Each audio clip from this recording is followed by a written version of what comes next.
క్రీస్తునందు మాకు అత్యంత ప్రియులైన మీ అందరికీ కూడా లివింగ్ గాడ్ మినిస్ట్రీ తణుకు నుండి ప్రత్యేకమైన వందనాలు తెలియజేస్తున్నాం. దావీదు దేవుని ఇష్టానుసారుడిగా, దేవుని ఉద్దేశాలన్నీ నెరవేర్చేవానిగా ఉండడానికి ఏ విషయాల్లో దావీదు ప్రాముఖ్యత కలిగి ఉన్నాడు, ఏ విషయాలకు తను ప్రాధాన్యత ఇచ్చాడో మనం నేర్చుకుంటున్నాం. మొట్టమొదటిగా 4 విషయాలు మనం నేర్చుకున్నాం. దావీదు దేవుని వాక్యాన్ని ప్రేమించాడని, దేవుని వాక్యం పట్ల ఆసక్తి కలిగి ఉన్నాడని. రెండవది, తను సుబుద్ధి కలిగి నడుచుకున్నాడని మనం నేర్చుకున్నాం. మూడవది, తనకు అప్పగింపబడినటువంటి పనిలో నమ్మకస్తుడిగా యథార్థంగా జీవించాడు. నాలుగవది, ఏ పని చేయడానికనే సరే మొట్టమొదటిగా దేవుని దగ్గర విచారణ చేసి దేవుని సలహా ప్రకారం పని చేసినప్పుడు దేవుడు అతనికి తోడుగా ఉండి సహాయం చేశాడని మనం నేర్చుకున్నాం. ఐదవది, మొదటి దినవృత్తాంతముల గ్రంథం 17వ అధ్యాయం 26-27 వచనాలు. యెహోవా, నీవు దేవుడు అయ్యుండి నీ దాసునికి ఈ మేలు చేసేదనని సెలవిచ్చి ఉన్నావు. ఇప్పుడు నీ దాసుని సంతతి నిత్యము నీ సన్నిధిని ఉండునట్లుగా దానిని ఆశీర్వదింపను అనుగ్రహించి ఉన్నావు.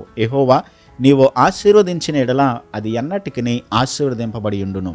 చూడండి, దావీదు తన కుటుంబము ఎల్లప్పుడూ కూడా దేవుని సన్నిధిలో ఉండాలని చిరకాలము దేవుని మందిరాన్ని, దేవుని సన్నిధిని దావీదు కోరుకున్నాడు. తను ఒక్కడు మాత్రమే కాదు, తన కుటుంబం అంతా కూడా నిత్యము ప్రభువా నీ సన్నిధిలో నా కుటుంబం ఉండునట్లుగా దానిని ఆశీర్వదించు ప్రభు అని చెప్పని దేవుని సన్నిధిలో అతడు ప్రార్థన చేస్తూ ఉన్నాడు. చూడండి, 27వ కీర్తన 4వ వచనములో, నేను యెహోవా యొద్ద ఒక వరం అడిగి తిని దాని కొరకు నేను వెతుకుచున్నాను. యెహోవా ప్రసన్నతను చూచుటకును ఆయన ఆలయములో ధ్యానించుటకును జీవిత కాలమంతా కూడా నేను యెహోవా మందిరములో నివసింపగోరుచున్నానని చెప్పి దావీదు మాట్లాడుతున్నాడు. అంత మాత్రమే కాదు, 23వ కీర్తన 6వ వచనములో కూడా చిరకాలము యెహోవా మందిరములో నేను నివసింపగోరుచున్నాను అని చెప్పని మాట్లాడుతున్నాడు. అంత మాత్రమే కాదు, 122వ కీర్తన 1వ వచనంలో, యెహోవా మందిరమునకు వెళ్ళిదమని జనులు నాతో అన్నప్పుడు నేను సంతోషించితిని, ఆనందించితిని అని చెప్పి దావీదు మాట్లాడుతున్నాడు. దావీదు దేవుని సన్నిధిని కోరుకున్నాడు. దేవుని సన్నిధిలోనే నిజమైనటువంటి ఆనందము, యెహోవా సన్నిధిలోనే నిత్యమైనటువంటి సుఖములు కలవని చెప్పి వాక్యములు మనం చూస్తూ ఉన్నాం. దేవుని సన్నిధికి బయట ఏమీ లేదు. దేవుని సన్నిధిలో మాత్రమే స్థిరమైనటువంటి ఆశీర్వాదం, దేవుని సన్నిధిలోనే స్వస్థత, దేవుని సన్నిధిలోనే ఆశీర్వాదం, దేవుని సన్నిధిలోనే విజయం, దేవుని సన్నిధిలోనే మనకు కావలసినటువంటి నిజమైన సంతోషం, ఆనందం, నెమ్మది అన్నీ కూడా సర్వము కూడా దేవుని సన్నిధిలోనే దొరుకుతాయి. మనకి బయట ప్రపంచంలో ఎక్కడ ఇవి వెతికినప్పటికీ కూడా దొరకవు. శాశ్వత కాలమైనటువంటి ఆశీర్వాదం, శాశ్వత కాలమైనటువంటి నెమ్మది ఎక్కడ మనకు దొరకదు. కేవలం దేవుని సన్నిధిలో మాత్రమే మనకి నిజమైనటువంటి సంతోషం, ఆనందాన్ని అనుభవించగలుగుతాం. అందుకనే దావీదు ఏమంటాడనంటే, ప్రభా నేను దినమునకు 7 మారులు ప్రభువుని స్తుతించడానికి గల కారణం ఏంటనంటే, దేవుని కలుసుకోవడానికి అతడు దేవుని స్తుతించడానికి దేవుని మందిరానికి వెళ్తాడు. తనకి ఎంత పని ఉన్నప్పటికీ కూడా దేవునితో గడపడానికి, దేవుని ఆరాధించడానికి ఎప్పుడు కూడా దావీదు నిర్లక్ష్యం చేయలేదు. అందుకనే దావీదు దేవుని సన్నిధిలో వర్ధిల్లాడు, దావీదు ఆశీర్వదించబడ్డాడు. కాబట్టి మనము కూడా దేవుని సన్నిధిని మనం నిర్లక్ష్యం చేసేవారుగా ఉండకూడదు.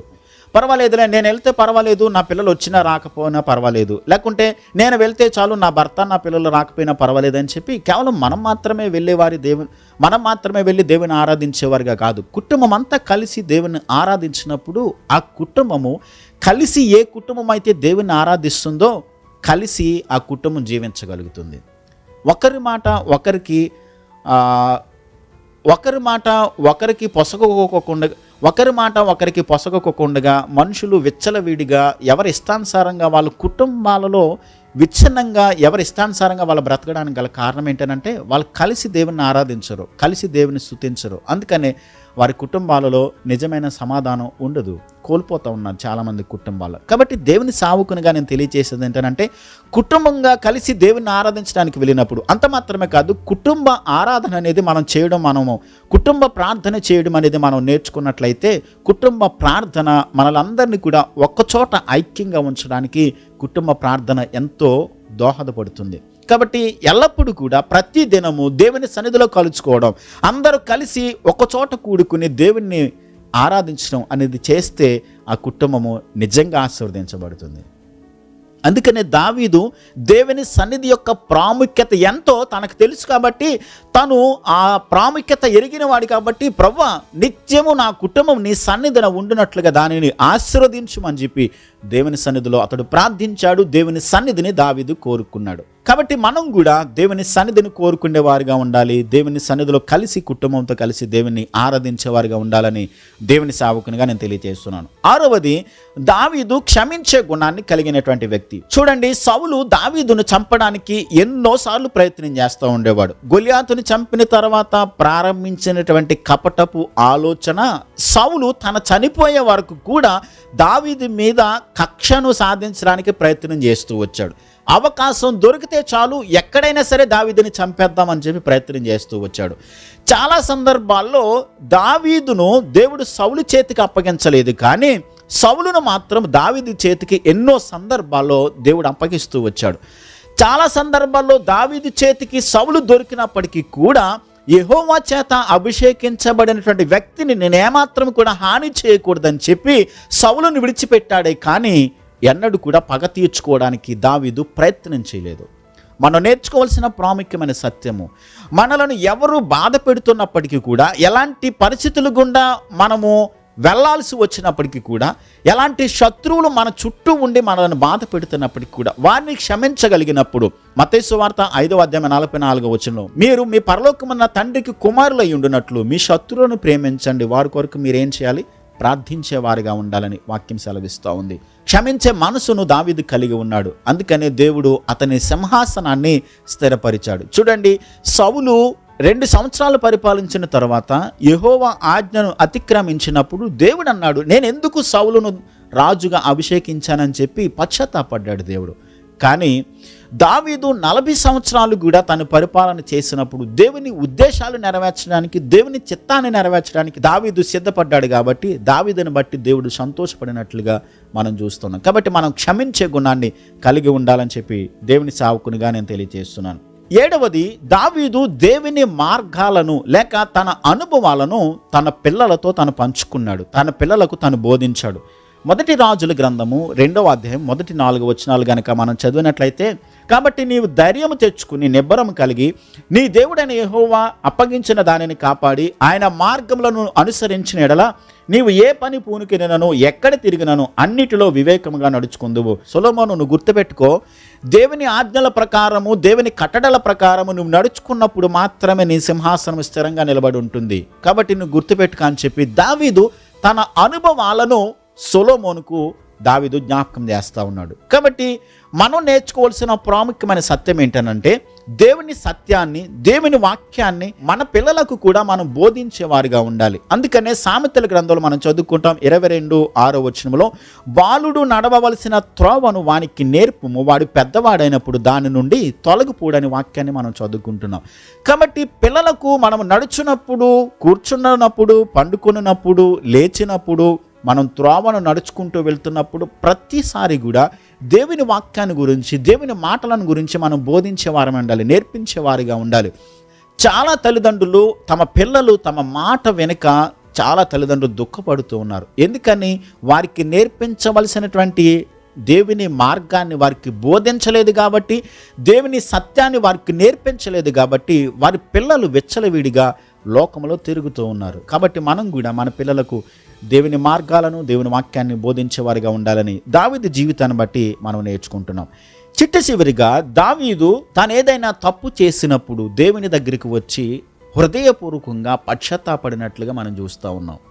దావీదు బెత్షెబతో పాపం చేశాడు. ఆయన నాతాను ప్రవక్త వచ్చి, దావీదు నువ్వు తప్పు చేసావు, నువ్వు పాపం చేసావు అని చెప్పని అన్నప్పుడు 51వ కీర్తన రాస్తూ, ప్రభువా నన్ను కరుణించుము, నన్ను క్షమించుము, నా పాపమును మన్నించుమని దేవుని సన్నిధిలో అతడు పశ్చాత్తాప హృదయముతో, విరిగి నలిగిన హృదయముతో ప్రార్థన చేశాడు.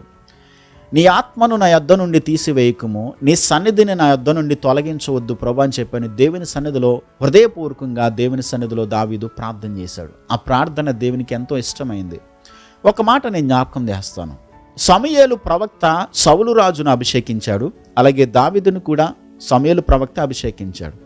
సౌలు 2 సంవత్సరాలు పరిపాలించిన తర్వాత తను తప్పు చేశాడు, దేవుని ఆజ్ఞను అతిక్రమించి. దావీదు కూడా బెత్షెబ విషయంలో తప్పు చేశాడు. ఇద్దరు ఒక ప్రవక్త చేతే అభిషేకించబడ్డారు. ఇద్దరు కూడా ఒకే జనాంగానికి రాజులుగా ఉన్నారు. ఇద్దరు కూడా 40 సంవత్సరాలు పరిపాలన చేశారు. ఇద్దరు కూడా పొరపాట్లు చేశారు. అయితే సమూయేలు సౌలు దగ్గరికి వచ్చి నువ్వు తప్పు చేసావని మాట్లాడినప్పుడు ఆర్గ్యూ చేశాడు, వాదన పెట్టుకున్నాడు. నేను దేవుని కోసమే చేశాను ఈ తప్పునని చెప్పి సమర్థించుకున్నాడు. దావీదు తప్పు చేసినప్పుడు నాతాను ప్రవక్త వచ్చి నువ్వు తప్పు చేశావని చెప్పినప్పుడు పశ్చాత్తాప హృదయంతో దేవుని సన్నిధికి వెళ్ళి ప్రార్థన చేశాడు. దావీదు చేసినటువంటి ప్రార్థన దేవునికి ఇష్టమైంది. అతనిని 40 సంవత్సరాల కాలంలో దేవుడు అతనిని ఆశీర్వదించి దీవించాడు. 2 సంవత్సరాల పరిపాలన కాలంలోనే సౌలును నేను ఎందుకు రాజుగా అభిషేకించానని చెప్పి దేవుడు పశ్చాత్తాపడ్డాడు. ఇద్దరు తప్పు చేశారు. ఇద్దరికి కూడా దేవుడు హెచ్చరించినప్పుడు సౌలు ఆర్గ్యూ చేశాడు, దావీదు పశ్చాత్తాపడ్డాడు. అందుకని తరతరాలు యుగయుగాలు ఉండేటట్టుగా దావీదు యొక్క సింహాసనాన్ని దేవుడు ఆశీర్వదించాడు.